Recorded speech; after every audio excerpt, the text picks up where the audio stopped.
आपका डिवोर्स का केस चल रहा है तो आपको कब दूसरी शादी के विषय में सोचना चाहिए या कब आपको दूसरी शादी कर लेनी चाहिए, ताकि आपके ऊपर किसी भी तरह की गाज ना गिरे। अब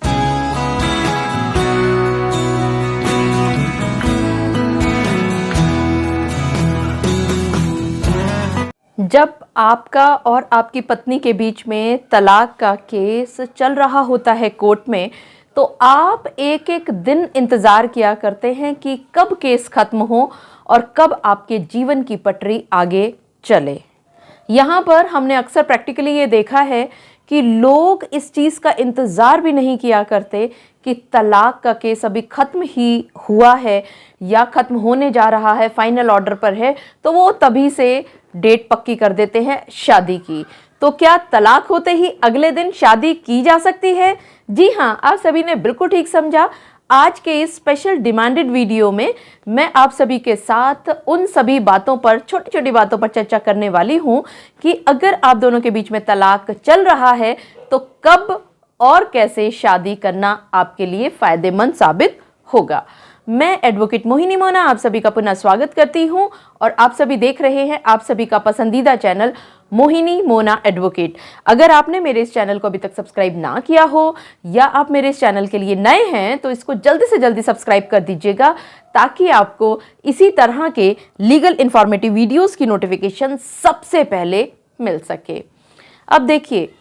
हम भारतीय समाज में रहते हैं और भारतीय समाज में कौन तलाक लेना पसंद करता है? मुझे मालूम है कोई नहीं करता, लेकिन कुछ वजहें हमारे समाज में इस तरह की होती चली आ रही हैं कि आज हमारा जो समाज है वो टूटने के कगार पर है। शादी जैसे पवित्र बंधन से भी लोग फटाफट उसमें से निकलने की कोशिशें करते हैं। ये बातें मैं हर एक केस की नहीं बता रही हूँ, कुछ केसों में तो वाकई में इस तरह से हुआ करता है कि एक साथ रहना दुभर हो जाता है। मतलब शादी बिल्कुल टूटने की कगार पर पहुंच चुकी होती है, तो वहां पर शादी को आगे चलाने की बजाय इन दोनों को प्यार से अलग कर देना ही ज़्यादा कारगर सिद्ध होगा। इसके लिए मैंने आपके साथ एक वीडियो भी शेयर किया था। आज के इस वीडियो में हम आपसे चर्चा करेंगे कि आपका डिवोर्स का केस चल रहा है तो आपको कब दूसरी शादी के विषय में सोचना चाहिए या कब आपको दूसरी शादी कर लेनी चाहिए, ताकि आपके ऊपर किसी भी तरह की गाज ना गिरे। अब देखिए, एग्जाम्पल के लिए हम देख लेते हैं कि पति ने कंटेस्टेड डिवोर्स यानी कि एक तरफा तलाक जिसको कहें, या ये कहें कि एक पक्ष ने दूसरे पक्ष के ऊपर तलाक का केस दायर किया है। यहाँ पर पति ने पत्नी के ऊपर तलाक का केस दायर किया, उसका नोटिस पत्नी के पास पहुंचता है, पत्नी अपना जवाब दावा वहां लगाती हैं, उसके बाद इश्यूज फ्रेम होते हैं, एविडेंसेस लीड की जाती हैं, क्रॉस क्वेश्चनिंग होते हैं, आर्ग्यूमेंट्स होती हैं, और इसी के साथ साथ जो बीच बीच में जो एप्लीकेशंस लगाई जाती हैं उन एप्लीकेशंस को भी टाइम टू टाइम डिसाइड कर लिया जाता है। अब यहाँ प्रश्न है मुख्य दूसरी शादी का। अब देखिए, दूसरी शादी एकदम से, जब भी आपने कंटेस्टेड डिवोर्स को फाइल किया है, आप एकदम से अगर उस शादी के बारे में सोचने लग जाएंगे तो आप मूर्खता करेंगे, क्योंकि दूसरा जो रिश्ता है जिससे आप शादी करने जा रहे हैं वो भी बहुत समय तक नहीं रुकेगा, और बल्कि ये भी मान के चलिएगा कि वो हामी नहीं भरेगा अगर उनको ये पता चलेगा कि अभी तलाक का केस चल रहा है और अभी इसके अंदर क्या डिसीजन आने वाला है किसी को कुछ मालूम ही नहीं है। तो जब आपके केस में आगे चलते चलते इश्यूज फ्रेम हो गए हैं और एविडेंसेस लीड हो चुकी हैं, क्रॉस क्वेश्चनिंग चल रही है, तो आपको कहीं ना कहीं थोड़ा बहुत अंदाज़ा होने लगता है कि आपका फेवर में चीज़ आ रही है या नहीं। यानी जब भी जिस भी स्टेज पर आपको ये महसूस होने लगे कि आपका जो केस है आपको ग्रांट होने वाला है, तब आप देखा देखी शुरू कर सकते हैं द्वितीय पक्ष की, और वो भी तब जबकि दूसरा पक्ष राजी हो। अब मान लेते हैं कि आपने देखा देखी कर ली, लेकिन अभी आपको रुकने की ज़रूरत है, क्योंकि आपका जो केस है उसमें अभी फाइनल डिवोर्स डिक्री नहीं आई है। उसके बाद फाइनल आर्ग्यूमेंट्स हो रही हैं, फाइनल आर्ग्यूमेंट्स होने के बाद डिवोर्स डिक्री पास हो गई है, और जिस दिन डिवोर्स डिक्री पास हो जाती है, ज़्यादातर हमने ये देखा है अगले ही दिन शादी करने की कोशिशें करनी शुरू हो जाती हैं। यहाँ आपको रुकना होगा, संभालना होगा अपने इमोशंस को, अपनी सेंटिमेंट्स को, क्योंकि अभी आपने एक तरफा तलाक साहब दायर किया था अपनी पत्नी के खिलाफ। आपने कुछ मुद्दे बनाए थे, उन मुद्दों को शायद आप अच्छी तरह से साबित कर पाए, जिसकी वजह से कोर्ट ने आपके फेवर में डिवोर्स डिक्री ग्रांट कर दी। लेकिन आपको अभी विचार ये भी करना है कि आपकी जो पत्नी है, द्वितीय पक्ष, उसकी भी कुछ ग्रीवेंसेस हो सकती हैं। हो सकता है जिन आधारों पर आपने तलाक लिया है, वो आधारों पर जो तलाक लिया गया है या जो एविडेंसेस लीड हुई हैं, जो क्रॉस क्वेश्चनिंग हुई हैं, जो इश्यूज फ्रेम हुए हैं, जो फाइनल आर्ग्यूमेंट्स में जो चीज़ें निकल करके बाहर आई हैं, वो उनको मंजूर नहीं है और वो इस डिवोर्स डिक्री के खिलाफ एक अपील फाइल करना चाहती हैं। वो उनका कानूनी अधिकार है, वो फाइल कर सकती हैं और कानून से आपको दिया जाता है समय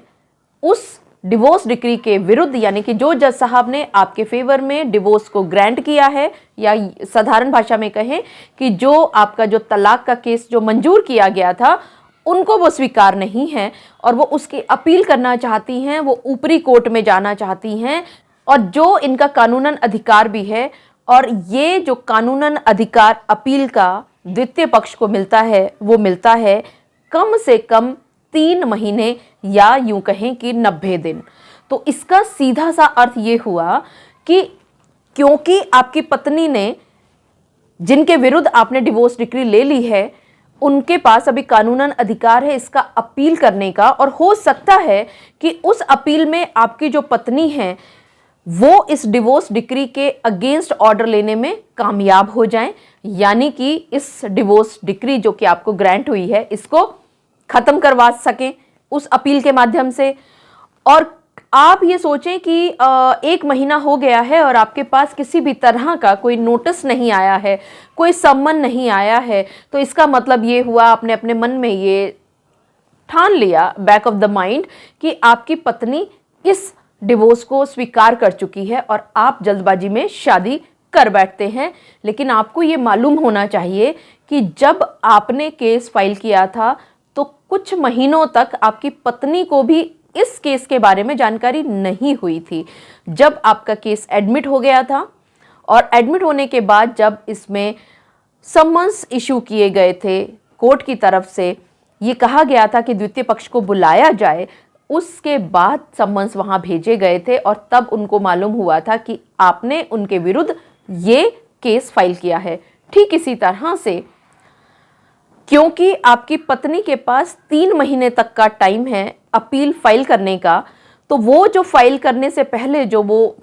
काम कर रही होंगी, जो वो सर्टिफाइड कॉपीज निकाल रही होंगी, जो वो वकीलों के साथ बातचीत कर रही होंगी, जो वो केस को तैयार करवा रही होंगी, ड्राफ्टिंग हो रही होगी, उस चीज़ के बारे में आपको कुछ भी नहीं पता। तो चूंकि 3 महीने का टाइम कानूनन दिया हुआ है, तो मिनिमम 3 महीने तो आपको रुकना ही होगा, क्योंकि किसी भी वक्त हो सकता है कि उनकी तरफ से केस फाइल हो जाए, यानी कि आपके डिवोर्स डिक्री जो आपने निचली कोर्ट में लिया है उसके विरुद्ध अपील फाइल हो जाए, वो एडमिट हो जाए और उसके समन्स फिर आपके पास पहुंचे। और ये ध्यान रखिएगा कि अगर आपने इस दौरान,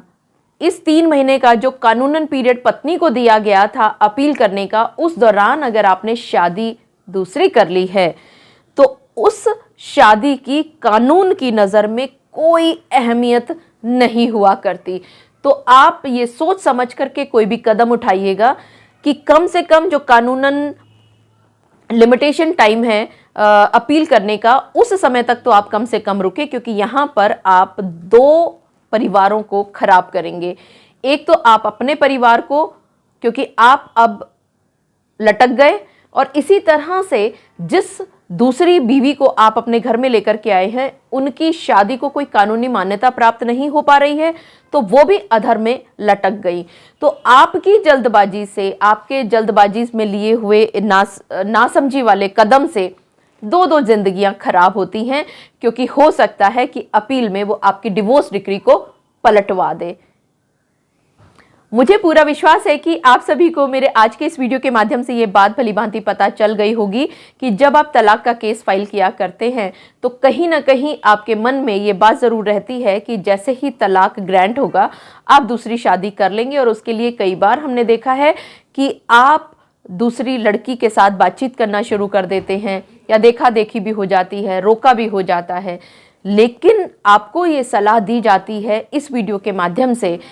कि अगर आपने कोर्ट में तलाक का केस फाइल किया है और अगर डिवोर्स डिक्री भी आपके फेवर में आ जाती है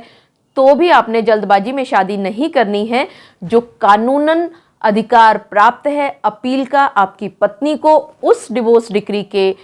अगेंस्ट, वो 90 दिन का होता है। तो आपको कम से कम 3 महीने तो इंतजार करना ही होगा, दूसरी शादी नहीं करनी होगी। और अगर आप जल्दबाजी में कर बैठते हैं दूसरी शादी तो उस दूसरी शादी की कानूनन कोई भी अहमियत नहीं रह जाएगी अगर आपकी पत्नी ने उस